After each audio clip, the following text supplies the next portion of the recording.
माझा रुग्णालयातून घरी जाण्याचा प्रवास असा होता की एका बाजूला मला रुग्णालयातून बाहेर पडायला आनंद झाला आणि दुसऱ्या बाजूला तुम्हाला दिवसभर घरात अडकून राहावे लागेल आणि सर्वांवर अवलंबून राहावे लागेल. म्हणूनच कुटुंबाची मोठी मदत होते.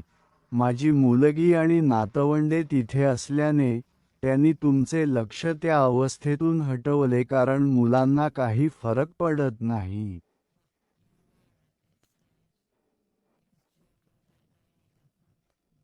त्यांच्या मते तुम्ही अजूनही तोच व्यक्ती आहात.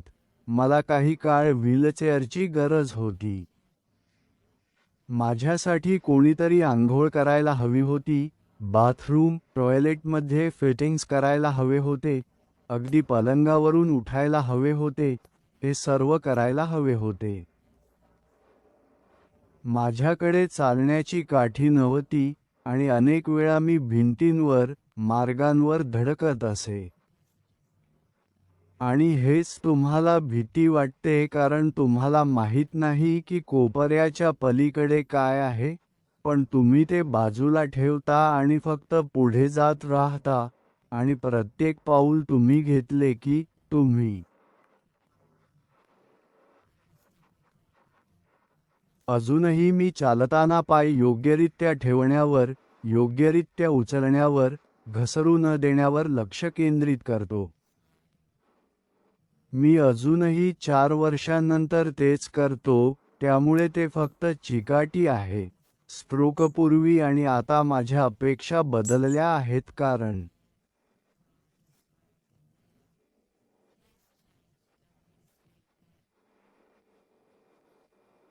मी शिकले आहे की मी काय करू शकतो याला मर्यादा आहेत.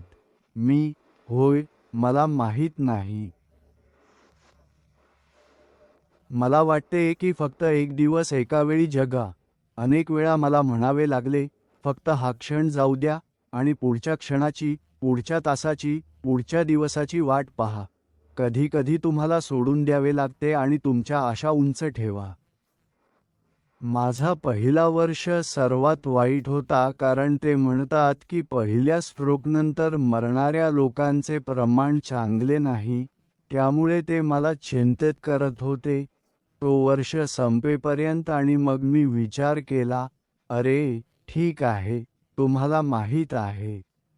वर्ष संपले आहे, त्यामुळे मी ठीक असावे. त्यामुळे मला वाटते की तुम्हाला स्ट्रोकमधून वाचण्यासाठी चांगला दृष्टिकोन, निरोगी दृष्टिकोन असावा लागतो. हृदयविकाराचा झटका लोकांना होऊ शकतो, त्यांचे उपचार होतात, ते पुन्हा 1 वर्षानंतर ठीक होतात. स्ट्रोक हे आयुष्यभराचे काहीतरी वाटते, जर तुम्ही त्यावर काम केले नाही तर. जर तुम्ही, जसे ते म्हणतात, जर तुम्ही ते वापरले नाही तर ते गमावले. आणि मी नेहमीच ते ब्रीदवाक्य ठेवतो, तुम्ही जे काही करू शकता ते वापरण्याचा प्रयत्न करा. अगदी तुम्हाला माहीत आहे, अगदी काठ्या आणि दगड किंवा जे काही तुम्ही उचलू शकता, उचलण्याचा, फेकण्याचा सराव करा. जे काही, फक्त ते करत राहा. ठीक आहे. रुग्णालयातून घरी येण्याचा अनुभव माझ्यासाठी मोठा बदल होता कारण मी 3 महिने रुग्णालयात राहिलो होतो आणि तिथे त्यांची मदत होती आणि लोक आणि ते माझी काळजी घेत होते. जेवण आणि माझ्यासाठी पलंग तयार करणे आणि माझी काळजी घेणे. सर्व वेळ जर मला काही गरज आणि आवश्यकता असेल तर. पण घरी परत आल्यावर मला माझ्या पत्नीबरोबर राहावे लागले आणि सुरुवातीला आणि मी झोपलो नाही. मी दुसऱ्या बेडरूममध्ये झोपलो कारण मला वाटले की मी माझ्या हालचालींमध्ये खूप गरीब होतो, त्यामुळे मला माझ्या पत्नीबरोबर राहण्याऐवजी स्वतः झोपावे लागले. आणि तसेच माझ्या स्ट्रोकपूर्वीच्या सवयी, त्या सर्व बदलल्या. आता आणि माझी पत्नी सर्व स्वयंपाक करते आणि ती सर्व धुणी करते, भांडी धुणे करते आणि मी तिला अजिबात मदत करू शकत नाही.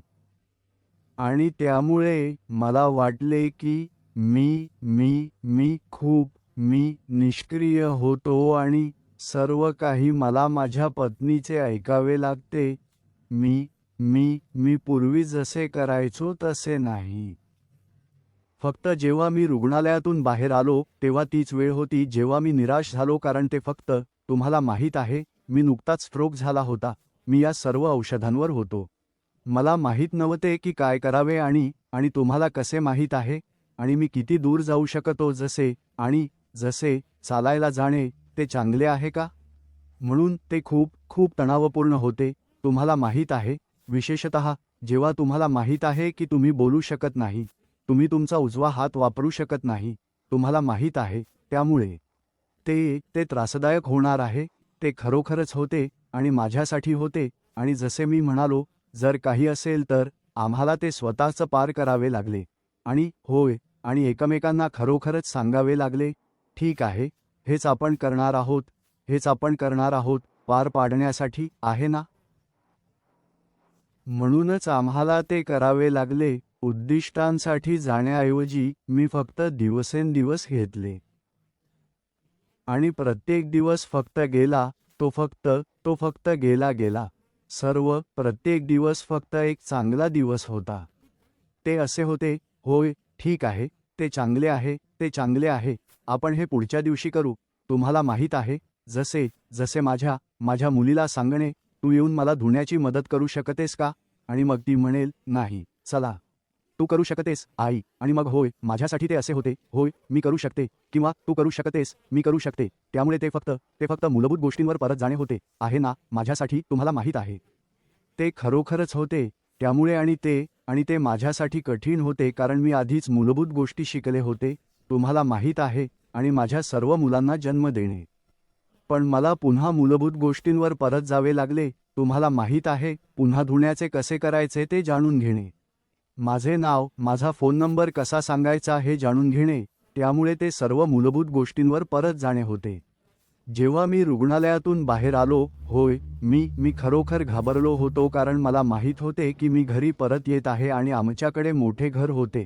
आमच्याकडे खूप मोठे घर होते आणि फक्त माझा पती आणि मी होतो. आणि मी विचार करत होतो, मी हे घर कसे सांभाळणार? मी काय करणार आहे? माझा पती खूप मेहनत करतो. माझ्या देवाची कृपा नाही. मी त्याची योग्य काळजी घेऊ शकत नाही किंवा मी या टप्प्यावर सक्षम होणार नाही. पण असो, आम्हाला समायोजन करावे लागले. होय, जिथे आम्ही हललो. आम्हाला घर बदलावे लागले आणि इतर लोकांसोबत राहावे लागले, जे, तुम्हाला माहीत आहे, जे आम्हाला मदत करू शकतील आणि समर्थन देऊ शकतील. आम्ही त्यांना समजावून सांगितले, तुम्हाला माहीत आहे, आमच्यासाठी ते कसे होते आणि माझ्यासाठी ते कसे होते, आणि त्यामुळे त्यांना कसे मदत करता येईल याची जाणीव होती. कारण कधी मला असे वाटले की, तुम्हाला माहीत आहे, मला जागा हवी आहे किंवा मी एकटा असू शकतो आणि मला विचारायचे नव्हते, ती विचित्र आहे, किंवा त्यामुळे अशा प्रकारच्या गोष्टी महत्त्वाच्या होत्या, कारण तुम्हाला कधी एकटे राहण्याची गरज असते, तुम्हाला माहीत आहे, फक्त शांत वेळ, शांत जागा. होय. जेव्हा मला रुग्णालय सोडण्याची वेळ आली, तेव्हा माझ्या मनात हा विचार आला की मी बाहेर राहण्यास सक्षम आहे का? ते जणू काही नो मॅन्स लँडला जाण्यासारखं होतं. तुम्हाला माहिती आहे, तुम्ही रुग्णालयात आणि काळजी आणि सहाय्याखाली राहण्याची सवय झाली आहे आणि सर्व काही, की तुम्ही तिथे पातळ बर्फावर चालणार आहात, कधीही तुम्ही पडणार आहात, तुम्हाला माहिती आहे. म्हणून तुम्हाला माहिती आहे, आणि माझ्या मुलाने मला सांगितले, काळजी करू नकोस बाबा, हेच ते आहे, तुम्हाला माहिती आहे. आणि ते तुम्हाला माहिती आहे, मला म्हणायचं आहे, तुम्हाला त्याचा सामना करावा लागेल, तुम्ही रुग्णालयात राहू शकत नाही. म्हणजे लोकांनी आनंदी असायला हवं की ते बाहेर पडत आहेत, ते बरे होत आहेत, तुम्हाला माहिती आहे. पण मला त्यांच्याशिवाय थोडं असहाय्य वाटलं, तुम्हाला माहिती आहे, कारण माझ्यासोबत नेहमी एक नर्स किंवा कोणीतरी असायचं, जर मी पडलो तर, आणि मी बाहेर जाणार होतो. तुम्हाला माहिती आहे, गाड्या इकडे तिकडे जात आहेत आणि लोक चालत आहेत इकडे तिकडे आणि सर्व काही, आणि ते कोणाची काळजी घेणार नाहीत. ज्यांना नीट चालता येत नाही, ते फक्त तुम्हाला ढकलून पुढे जातील. पण नाही, जेव्हा माझ्या मुलाने सांगितले, नाही, सकारात्मक बघा, चला, तुम्हाला माहिती आहे, आणि जसं त्या प्रकारचं, होय, का नाही. आणि मग मी बाहेर पडलो आणि घरी आलो, आणि त्यांना सर्वांना काय करायचं ते माहीत होतं, कारण ते रुग्णालयात आले होते, त्यांनी मला इथे तिथे सहाय्य घेताना पाहिलं होतं. पण मी म्हणालो, नाही नाही, आपण पाहू मी कसा जातो. तुम्हाला माहिती आहे, पण मी झेप घेऊ शकलो नाही.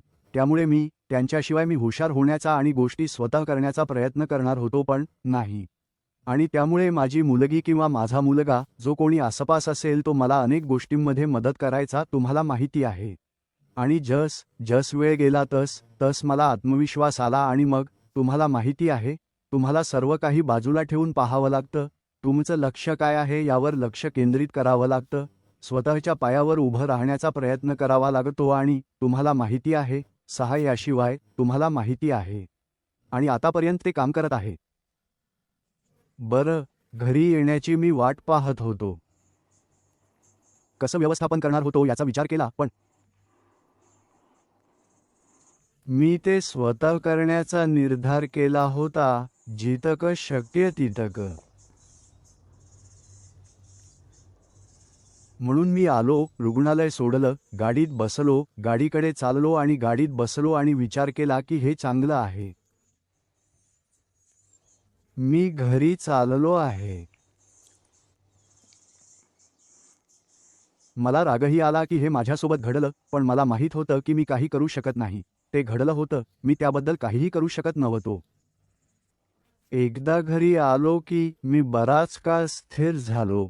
मग बाहेर जाऊन लोकांना भेटण्याची वेळ आली.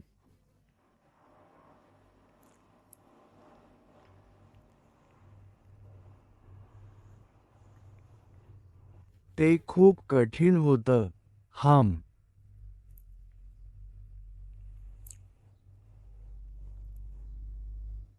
मला व्यस्त राहायचं नव्हतं. मला घरी येण्याची काळजी नव्हती. मला माझ्या कुटुंबावर दबाव आणण्याची काळजी होती आणि म्हणूनच मी काळजीत होतो. माझ्या आयुष्यात मी स्वतंत्र होतो आणि ते मिळवण्यासाठी, त्यांना माझ्याबद्दल काळजी करण्यासाठी, बरं, ते माझ्यासाठी नाही होतं. पण मी आतापर्यंत इतका वेळ स्वतंत्र राहण्याचा किंवा स्वतंत्र होण्याचा प्रयत्न केला आहे आणि त्यामुळे माझ्या कुटुंबावरचा दबाव कमी होतो. माझ्याबद्दल काळजी करण्याची गरज नाही. माझ्याभोवती इतकं फिरण्याची गरज नाही. होय.